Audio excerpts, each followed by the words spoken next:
Welcome to the Word in Our Hymns, a weekly program instituted by the Adventist Circuit of the Association of Methodist Church Choirs Ghana to help us reflect on our sacred hymns.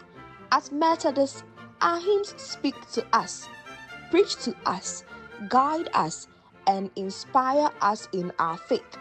Share a moment with us as we reflect on the Word in our hymns.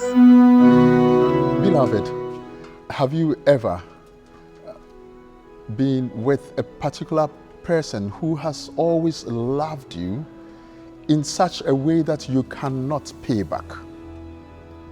Today, we bring a hymn that brings this out about Christ and his love to us from the onset of creation.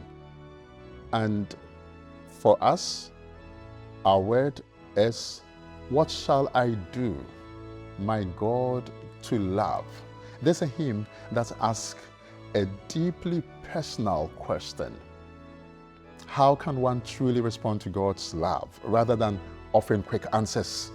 The hymn leads us into wonder and gratitude as it reflects on the greatness and depth of God's sovereign grace. This hymn was written by Charles Wesley. You know, Charles Wesley often wrote hymns that combine deep theology with personal devotion. This hymn reflects his emphasis on grace that is offered to all believers, a heartfelt response of love and surrender to God. The hymn centers on the immeasurable grace of God. It also centers on the vastness of God's grace. It also infers from Ephesians chapter 3 verse 18,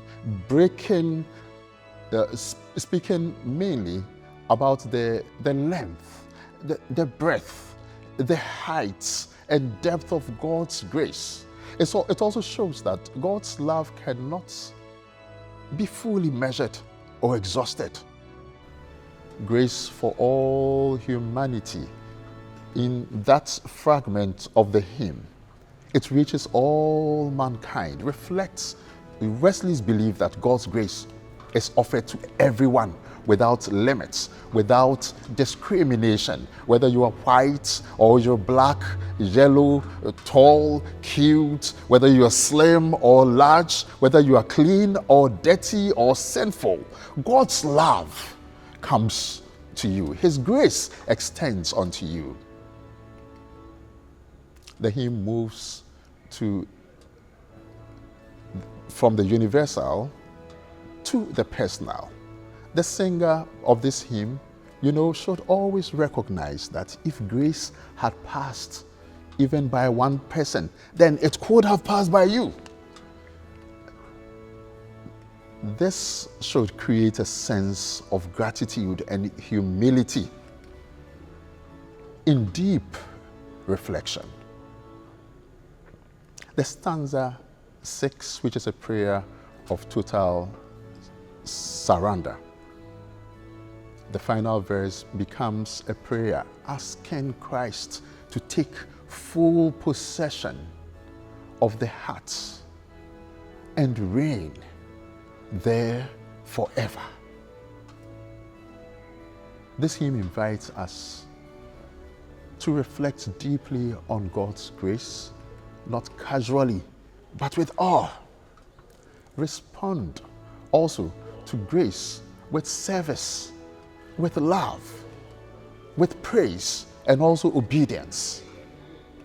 The hymn also urges us to recognize that salvation is both universal in offer and personal in experience. It also makes us realize that we would have to desire not just forgiveness, but a life fully surrendered to Christ, who is our rock and salvation. What shall I do, my God, to love? Reminds us that the proper response to God's grace is not pride in the gifts that He has given unto us, but it is worship. The response is also gratitude and surrender. As we sing to reflect on this hymn, we are also drawn to marvel at God's immeasurable love and to offer our hearts fully unto Him. Please put yourself into this hymn, even as we sing it, in full devotion unto our God who has loved us. Amen.